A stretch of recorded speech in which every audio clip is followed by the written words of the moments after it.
some episodes attracting more than 20 million viewers. But earlier this year, the soap was axed after audience numbers dwindled, and its main backer, the UK broadcaster Channel 5, pulled out. Pop sensation Kylie Minogue and Hollywood actors Guy Pearce and Margot Robbie are among the celebrities who got their first big break on Neighbours. And in the past few weeks, some of those stars have returned to film scenes for the show's finale. The last episode is due to air in early August. Phil Mercer with that report. Plenty more as always in the Global News podcast. For now, though, thanks for listening to the newsroom. This is the BBC World Service. From the who, what, where and when of a story, keeping you up to date with the very latest on the ground. Every 30 minutes. World News from the BBC. To exploring the how and why. The question is, could we have foreseen this? In our programmes throughout the day. There is a time to let go of power. So he needs to go. He really needs to go. My first reaction was, wow, this is shocking. Can you join us for continuing coverage here on the BBC World Service of what are dramatic events? With in-depth analysis, there is much to pick over here. Expert opinion. It's a demonstration of the fact that they no longer want to talk about the issues. And how events change lives. You don't expect this kind of madness. I would say that I'm trying now to feel more trust for the world. We bring you the full story. News from the BBC World Service, the world's radio station. You're listening to LGBTQ+, Religion and Me. My name is Fergie, and I'm a gay man in London, and I'm also Muslim. I'm exploring faith and sexuality in my life through conversation with Sukhdeep, a gay Sikh man in India.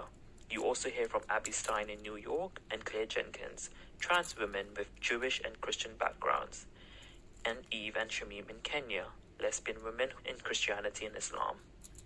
That's Heart and Soul coming up after the news. BBC News with Neil Nunes.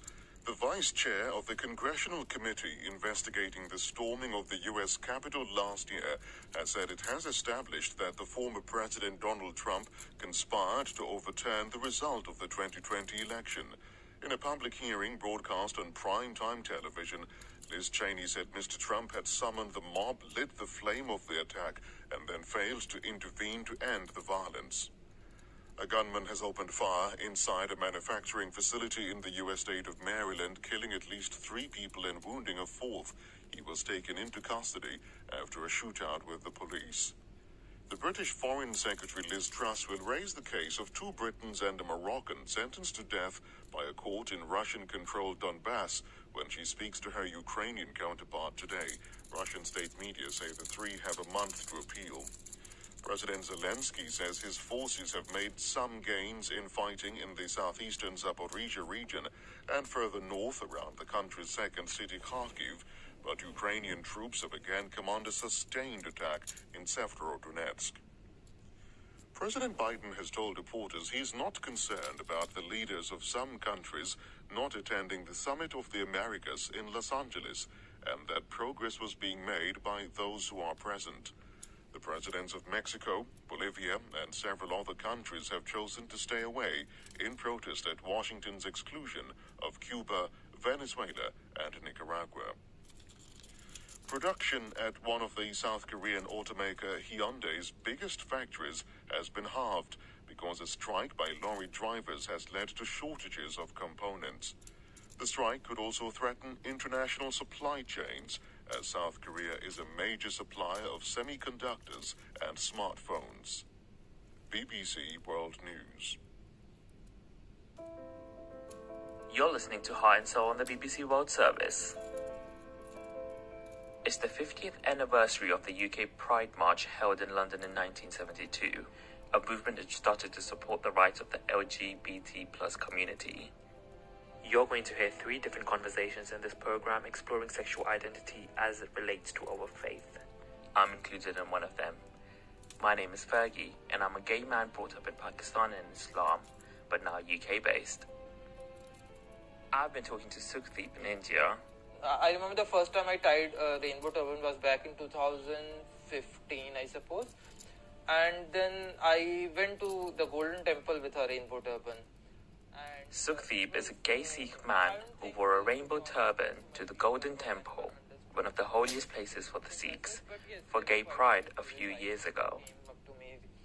Asked me how I had tied the turban, some appreciated it.